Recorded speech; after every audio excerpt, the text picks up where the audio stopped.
ನಮಸ್ತೆ. ಇವತ್ತು ನೆನ್ನೆ ಊರಿಗೆ ಹೋಗಿದ್ದೆ. ಹಾಗಾಗಿ ಮಕ್ಕಳು ದೋಸೆ ಮಾಡ್ಕೊಂಡಿದ್ರು. ದೋಸೆ ಮಾಡಿದ್ರೆ ಗೊತ್ತಲ್ಲ, ಅಕ್ಕಪಕ್ಕ ಎಣ್ಣೆ ಎಲ್ಲ ಸೋರ್ಸಿರ್ತಾರೆ. ಹಾಗಾಗಿ ಆ ಎಣ್ಣೆನೆಲ್ಲ ಫಸ್ಟು ಕ್ಲೀನ್ ಮಾಡೋಣ ಅಂತ ಅಂದ್ಬಿಟ್ಟು ಬಾಗಿಲು ನೀರು ಹಾಕಿ ರಂಗೋಲಿ ಇಟ್ಟು ನಂತರ ನಾನು ಫಸ್ಟ್ ಬಂದಿದ್ದು ಅಡುಗೆ ಮನೆಗೆ.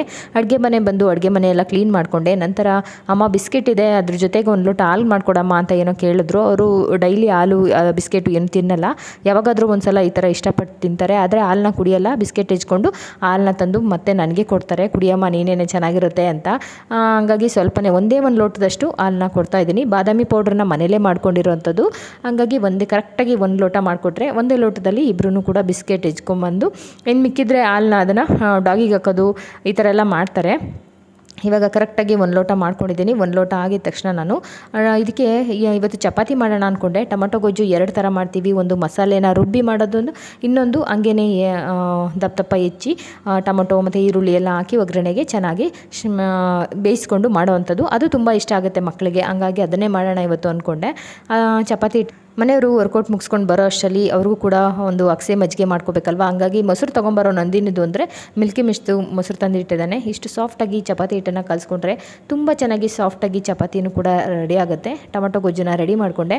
ಒಂದೇ ಒಂದು ಬಾಳೆ ದಿಂಡಿತ್ತು, ಬಾಳೆ ದಿಂಡಿನ ಸಾಸಿವೆ ಮಾಡೋಣ ಇವತ್ತು ಅಂತ ಅಂದ್ಕೊಂಡಿದ್ದೀನಿ. ಅದು ಕೂಡ ತುಂಬ ಚೆನ್ನಾಗಾಗುತ್ತೆ ಚಪಾತಿಗೆ. ಹಂಗಾಗಿ ಬಿಸಿ ಅನ್ನಕ್ಕೂ ಸರಿ ಹೋಗುತ್ತೆ.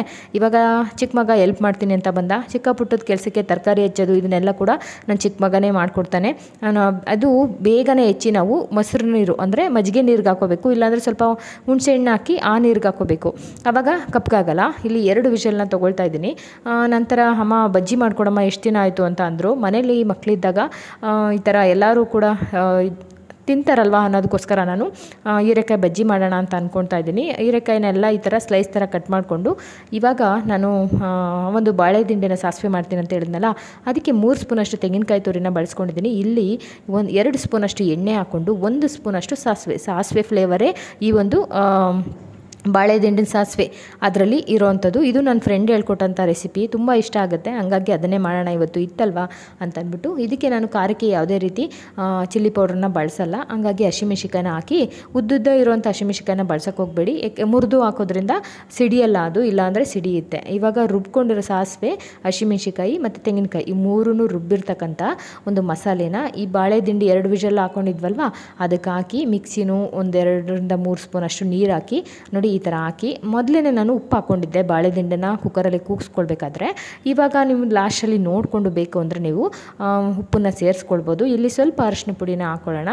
ನಂತರ ಸ್ವಲ್ಪ ಇಂಗನ್ನು ಕೂಡ ಈ ಟೈಮಲ್ಲೇ ಸೇರಿಸ್ಕೊಳ್ತೀನಿ. ಸೇರಿಸ್ಕೊಂಡು ಒಂದು 2-3 ನಿಮಿಷಗಳ ಕಾಲ ಚೆನ್ನಾಗಿ ಇದನ್ನು ಕುಕ್ ಮಾಡ್ಕೊಳ್ಳೋಣ. ಕುಕ್ ಮಾಡೋದಂದರೆ ಒಂದು ಸ್ವಲ್ಪ ಪ್ಲೇಟ್ನ ಮುಚ್ಚಿ ಇದನ್ನು ನಾವು ಬೇಯಿಸ್ಕೊಳ್ಬೇಕಾಗುತ್ತೆ. ಕ್ರಂಚಿ ಥರನೇ ಇರುತ್ತೆ, ಇದೇನು ಸಾಫ್ಟ್ ಆಗಿಬಿಡಲ್ಲ. ಇವಾಗ ನಾನು ಬಜ್ಜಿಗೆ ಅಂತ ಅಂದ್ಬಿಟ್ಟು ಕಡಲೆ ಹಿಟ್ಟನ್ನು ಬಳಸ್ತಾ ಇದ್ದೀನಿ. 1 ಸ್ಪೂನಷ್ಟು ನಾನು ಅಕ್ಕಿ ಹಿಟ್ಟನ್ನು ಬಳಸ್ಕೊತೀನಿ. ಡಿಮಾರ್ಟಲ್ಲಿ ಎಲ್ಲ ನಾನು ಕಡಲೆ ಹಿಟ್ಟನ್ನು ತಂದಾಗ ಅಕ್ಕಿ ಹಿಟ್ಟನ್ನು ಬೆರೆಸೋಂಥ ಅವಶ್ಯಕತೆಯೇ ಇರಲ್ಲ, ಅದೇ ಕ್ರಿಸ್ಪಿಯಾಗಿ ಬರುತ್ತೆ. ಇಲ್ಲಿ ಯಾವುದೇ ರೀತಿ ಸೋಡಾ ಎಲ್ಲ ಹಾಕಲ್ಲ ನಾನು. ರುಚಿಗೆ ತಕ್ಕಷ್ಟು ಉಪ್ಪನ್ನು ಕೂಡ ಸೇರಿಸ್ಕೊಂಡಿದ್ದೀನಿ. ಸೇರಿಸ್ಕೊಂಡು ಚೆನ್ನಾಗಿ ನಾನು ನೀರು ಎಷ್ಟು ಬೇಕು ನೋಡಿಕೊಂಡು ಚೆನ್ನಾಗಿ ಕಲಸಿಟ್ಬಿಟ್ಟು ಸ್ವಲ್ಪ ಮೇಲ್ಗಡೆಯಿಂದ ನೀರು ಹಾಕಿ 1 ಅವರ್ ನೆನೆಯೋದಕ್ಕೆ ಬಿಟ್ಬಿಡ್ತೀನಿ. ಅದು ಚೆನ್ನಾಗಿ ಸಾಫ್ಟಾಗಿ ನೆನ್ಕೊಂಡು ಗರಿಗರಿಯಾಗಿ ಬರುತ್ತೆ. ಇವಾಗ ಅಮೆಝಾನಿಂದ ಪಾರ್ಸಲ್ ಬಂದಿತ್ತು. ಇಲ್ಲಿ ಫಿಲಿಗ್ರಾಮಿಂದ ಅಂದರೆ ಮಾಯ್ಶ್ಚರೈಸರ್ ಖಾಲಿಯಾಗಿತ್ತು, ಹಂಗಾಗಿ ಇದನ್ನು ಯೂಸ್ ಮಾಡೋಣ ಅಂತ ತರಿಸ್ದೆ. ನಾನು ಒಂದ್ಸಲ ಯೂಸ್ ಮಾಡಿದ್ದೀನಿ. ಫಿಲಿಗ್ರಿಮ್ ಅಂತ ಇದೆ, ತುಂಬ ಚೆನ್ನಾಗಿದೆ ಇದು. ನಾನು ಇಷ್ಟು ದಿನ ಮಿನಿಮಲಿಸ್ಟ್ ಅವ್ರದ್ದು ಮಾಯ್ಶ್ಚರೈಸರ್ ಓಟ್ಸ್ ಬರುತ್ತಲ್ವ ಅದನ್ನು ಬಳಸ್ತಾ ಇದ್ದೆ, ಅದು ಕೂಡ ಚೆನ್ನಾಗಿದೆ. ಇದು ಮನೆಯವರು ಬಳಸ್ತಾ ಇರೋವಂಥದ್ದು ಲೋರಿಯಲ್ದು, ತುಂಬ ಚೆನ್ನಾಗಿದೆ. ಅವ್ರಿಗೆ ಎಷ್ಟೋ ವರ್ಷದಿಂದ ಇದು ಚೆನ್ನಾಗಿ ಅವ್ರ ಸ್ಕಿನ್ಗೆ ಅಡ್ಜಸ್ಟ್ ಆಗಿದೆ. ಹಂಗಾಗಿ ಇದನ್ನೇ ಅವರು ಅದೊಂದನೇ ಕ್ರೀಮನ್ನು ಬಳಸ್ತಾರೆ. ನಾನು ಮನೇಲಿತ್ತು ಅಂದರೆ ಒಂದೇ ಒಂದು ಮಾಯ್ಶ್ಚರೈಸರ್ ಹಚ್ಕೊಂಡ್ಬಿಟ್ಟು ಒಂದು ಕಾಜಲ್ ಹಚ್ಕೊಂಡ್ರೆ ಮುಗೀತು. ಇನ್ನೇನು ಇದೆಲ್ಲ ಕ್ರೀಮು ಅದು ಯಾವುದೂ ಹಚ್ಚೋದಕ್ಕೆ ಹೋಗಲ್ಲ. ಹಂಗಾಗಿ ಬಂದಿತ್ತಲ್ವ ಅಂತ ನಿಮಗೆ ತೋರಿಸ್ತಾ ಇದ್ದೀನಿ. ಚೆನ್ನಾಗಿದೆ ಫಿಲಿಗ್ರಿಮ್ದು, ಬೇಕು ಅಂದರೆ ನೀವು ಯೂಸ್ ಮಾಡ್ಕೊಳ್ಬೋದು. ಇಲ್ಲಿ ನಾನು ರೆಡಿಯಾಗಿರೋದಂಥ ಬಾಳೆ ದಿಂಡಿನ ಸಾಸಿವೆ ಅಂತ ತೋರಿಸ್ತಾ ಇದ್ದೀನಿ. ಇವಾಗ ಮನೆಯವರು ವರ್ಕೌಟ್ ಮುಗಿಸಿ ಬ್ರೇಕ್ಫಾಸ್ಟ್ ಕೂಡ ತಿಂದು ಹೋದರು. ನಂತರ ಮಕ್ಕಳಿಗೆ ನನಗೆ ಅಂತ ಅಂದ್ಬಿಟ್ಟು ಪೂಜೆ ಎಲ್ಲ ಆದ ನಂತರ ನಾನು ಚಪಾತಿ ಒತ್ಕೊಳ್ತಾ ಇದ್ದೀನಿ. ಅಷ್ಟರಲ್ಲಿ ನಮ್ಮ ಧನ್ವಿ ಕೂಡ ಬಂದಳು. ಒಂದು ಕೈಯಲ್ಲಿ ಅವಳನ್ನ ಎತ್ಕೊಂಡಿದ್ದೀನಿ, ಇನ್ನೊಂದು ಕೈಯಲ್ಲಿ ಇದನ್ನು ರೆಡಿ ಮಾಡಿ ಕೊಡ್ತಾ ಇದ್ದೀನಿ. ನೋಡಿ ಈ ಥರ ನಮ್ಗೆ ಎಷ್ಟು ಬೇಕು ಮೊಸರನ್ನ, ಗಟ್ಟಿ ಮೊಸರಾಗಲಿ ತೆಳುವಾದ ಮೊಸರಾಗಲಿ ಹಾಕ್ಕೊಂಡು ಈ ಥರ ಮಿಕ್ಸ್ ಮಾಡಿಕೊಂಡು ಇದಕ್ಕೆ ಒಂದು ಒಗ್ಗರಣೆ ಹಾಕ್ಬಿಟ್ರೆ ಸೂಪರಾಗಿರುವಂಥ ಬಾಳೆ ದಿಂಡಿನ ಸಾಸಿವೆ ರೆಡಿ ಆಗುತ್ತೆ. ತುಂಬ ಅಂದರೆ ತುಂಬಾ ಚೆನ್ನಾಗಿರುತ್ತೆ. ಒಂದ್ಸಲಿ ಟ್ರೈ ಮಾಡಿ ನೋಡಿ, ಆರೋಗ್ಯಕ್ಕಂತೂ ತುಂಬಾ ಒಳ್ಳೆಯದು ಈ ಬಾಳೆ ದಿಂಡಿನ ಸಾಸಿವೆ. ಇದಾದ ನಂತರ ಒಂದು ಸ್ವಲ್ಪ ಎಣ್ಣೆ, ಸ್ವಲ್ಪ ಸಾಸಿವೆ ಹಾಕಿ 1-2 ಒಣಮೆಣ್ಸಿಕಾಯಿನ ಹಾಕಿ ಒಂದು ಒಗ್ಗರಣೆನ ಕೊಟ್ಕೊಂಡ್ರೆ ರೆಡಿ ಆಯಿತು ಈ ಬಾಳೆ ದಿಂಡಿನ ಸಾಸಿವೆ. ಇಷ್ಟೇ, ತುಂಬ ಅಂದರೆ ತುಂಬ ಚೆನ್ನಾಗಿತ್ತು. 3 ಜನಕ್ಕೆ ಆಗೋ ಅಷ್ಟನ್ನು ಇಲ್ಲಿ ನಾನು ರೆಡಿ ಮಾಡ್ಕೊಂಡಿದ್ದೀನಿ. ಯಾವಾಗ ಬೇಕು ನಾವು ಆವಾಗ ಈ ಥರ ರೆಡಿ ಮಾಡ್ಕೊಳ್ಬೋದು. ಒಗ್ಗರಣೆ ಬೇಕು ಅಂತಲೇ ಏನೂ ಇಲ್ಲ. ನಂತರ ಧನ್ವಿ ಬಂದಿದ್ಲು ಬೆಳಗ್ಗೆನೇ, ಅವಳ ಜೊತೆ ಆಟ ಆಡಿಕೊಂಡು ಮಧ್ಯಾಹ್ನ 1 ಆಗಿಬಿಟ್ಟಿದೆ. ಇವಾಗ ಆ ಚಪಾತಿ ತಿಂದಿದ್ನಲ್ವ, ಹಂಗಾಗಿ ಮಧ್ಯಾಹ್ನ ಊಟ ಏನು ಮಾಡಬೇಕು ಅಂತ ಅನ್ನಿಸ್ತಾ ಇಲ್ಲ. ಹಂಗಾಗಿ ಆಫೀಸಲ್ಲಿ ಸ್ವಲ್ಪ ಕೆಲಸ ಇತ್ತು, ಹೋಗೋಣ ಅಂತ ಅಂದ್ಬಿಟ್ಟು ಮಕ್ಕಳಿಗೆ ಅಡುಗೆ ಮಾಡಿಟ್ಬಿಡೋಣ. ಬಜ್ಜಿ ಮಾಡಿದ್ದೆ, ಆದರೂ ಎಣ್ಣೆಗೆ ಹಾಕಲಿಲ್ಲ ನಾನು. ಅವಳ ಜೊತೆ ಆಟ ಆಡಿಕೊಂಡು ಮಮ್ಮಿ ಮಮ್ಮಿ ಮಮ್ಮಿ ಅಂತಲೇ ಇದ್ಲು. ಏಕೆಂದರೆ ಅವಳಿಗಿನ್ನ ನಮ್ಮ ಮನೆ ಅಡ್ಜಸ್ಟ್ ಆಗಿಲ್ಲ. ಇನ್ಮೇಲೆ ಅವಳನ್ನ ಸ್ವಲ್ಪ ಕರ್ಕೊಂಬಂದು 1 ಅವರ್ 2 ಅವರ್ ಇಟ್ಕೊಂಡ್ರೆ ಸ್ವಲ್ಪ ನಮ್ಮ ಮನೆಗೂ ಕೂಡ ಅಡ್ಜಸ್ಟ್ ಆಗ್ತಾಳೆ.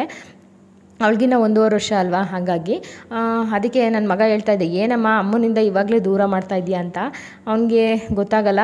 ಹಾಗಾಗಿ ಸ್ವಲ್ಪ ನಮಗೂ ಆಸೆ ಅಲ್ವಾ ತಮ್ಮನ ಮಗಳು ಅಂತ.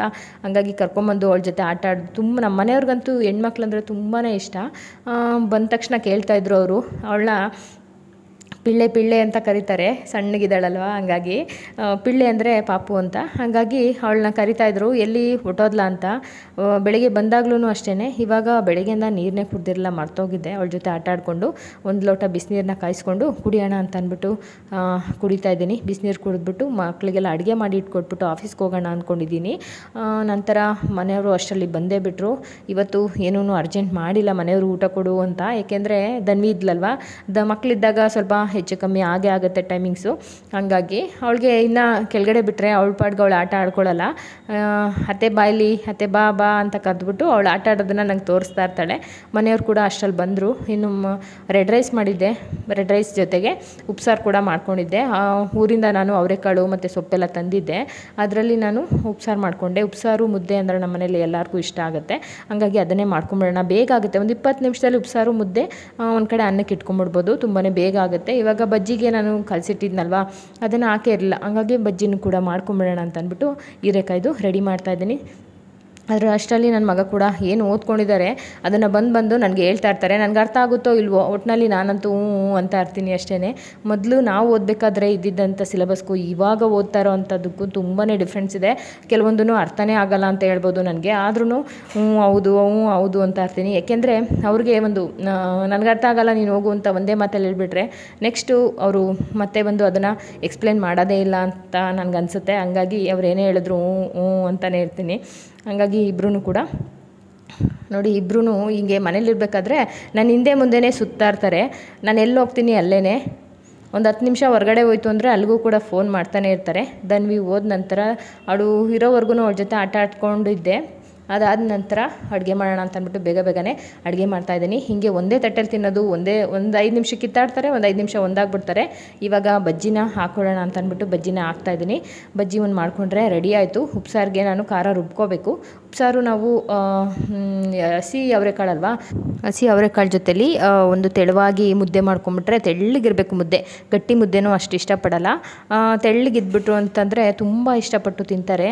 ಹಾಗಾಗಿ ಅವರೆಕಾಳಾಗಲಿ ತೊಗರಿಕಾಳಾಗಲಿ ತುಂಬಾ ಇಷ್ಟ ನಮ್ಮ ಮನೇಲಿ. ಹಂಗಾಗಿ ಮಾಡೋಣ ಅಂತ ಅಂದ್ಬಿಟ್ಟು ತಂದು ಮಾಡಿದ್ದೀನಿ. ಇವಾಗ ಬಜ್ಜಿ ಕೂಡ ರೆಡಿ ಆಯಿತು. ಅದಾದ ನಂತರ ರೆಡ್ ರೈಸು ಸ್ವಲ್ಪ ಸಣ್ಣಗೆ ಒಂದು 3 ಮುದ್ದೆ ಮಾಡ್ಕೊಳ್ತೀನಿ.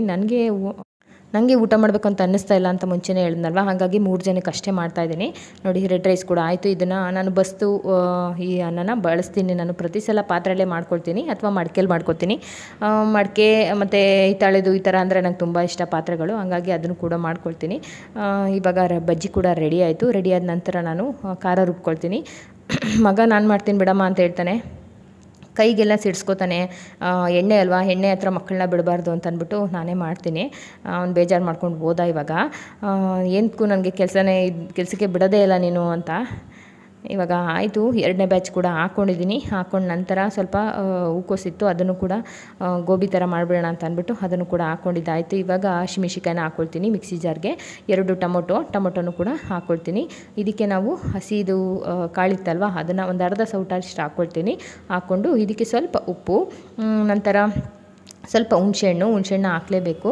ನೋಡಿ, ಇಷ್ಟು ಹುಣಸೆಹಣ್ಣು ಹಾಕ್ಕೊಂಡಿದ್ದೀನಿ. ನಂತರ ಸ್ವಲ್ಪ ಒಂದು ಚಿಟಿಕೆ ಉಪ್ಪನ್ನ ಹಾಕ್ಕೊಂಡು ಇದಕ್ಕೆ ನಾನು ಇವಾಗ ಜೀರಿಗೆ ಮೆಣಸು ಇಲ್ಲಾಂದರೆ ಯಾವ ಉಪ್ಸಾರು ರೆಡಿ ಆಗಲ್ಲಲ್ವ, ತುಂಬ ಚೆನ್ನಾಗಿರುತ್ತೆ. ಇವಾಗ ಆಯಿತು. ಇದಾದ ನಂತರ ನೋಡಿ ಮಿಕ್ಸ್ ಮಾಡ್ಕೊಂಡಿದ್ದೀನಿ. ಅದೇ ಒಂದು ಸೊಪ್ಪು ಈ ಖಾರನ ಮಿಕ್ಸ್ ಮಾಡಿಕೊಂಡ್ರೆ ಸೂಪರಾಗಿರೋವಂಥ ಒಂದು ಅವರೆಕಾಳು ಉಪ್ಸಾರು ರೆಡಿ ಆಯಿತು.